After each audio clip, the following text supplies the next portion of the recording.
ভয়াবহ বন্যায় এখনও ডুবে আছে কুমিল্লার বিভিন্ন এলাকা। যোগাযোগ বিচ্ছিন্ন হয় জেলার বুড়িচং উপজেলা। বিদ্যুৎ ও মোবাইল নেটওয়ার্ক না থাকার কারণে ত্রাণ বিতরণেও দেখা দিয়েছে সমস্যা। শনিবার ভোর থেকে এই সমস্যা তীব্র আকার ধারণ করেছে। এদিকে ত্রাণ না পেয়ে অভুক্ত হাজার হাজার বানভাসী। অসুস্থ হতে শুরু করেছে শিশু ও বৃদ্ধ। জানা গেছে, বৃহস্পতিবার রাতে ভেঙে পড়ে কুমিল্লার বুড়িচং উপজেলার বুড়বুড়িয়া এলাকার গোমতীর বাঁধ। এরপরেই চোখের পলকে ভেসে যায় ওই এলাকার ঘরবাড়ি সহ পুরো উপজেলা। এ সময়ে ডুবে যায় কিছু এলাকার বিদ্যুতের মিটার পর্যন্ত। পরে নিরাপত্তার স্বার্থে বিদ্যুৎ বিচ্ছিন্ন করা হয়, ফলে কার্যত সব যোগাযোগ বন্ধ হয়ে গেছে। এতে কোথায় ত্রাণের দরকার বা সহযোগিতা প্রয়োজন তা বোঝা যাচ্ছে না।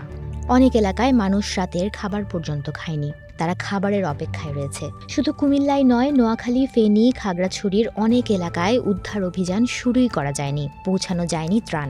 তাদের কী অবস্থা সেটাও জানা সম্ভব হচ্ছে না।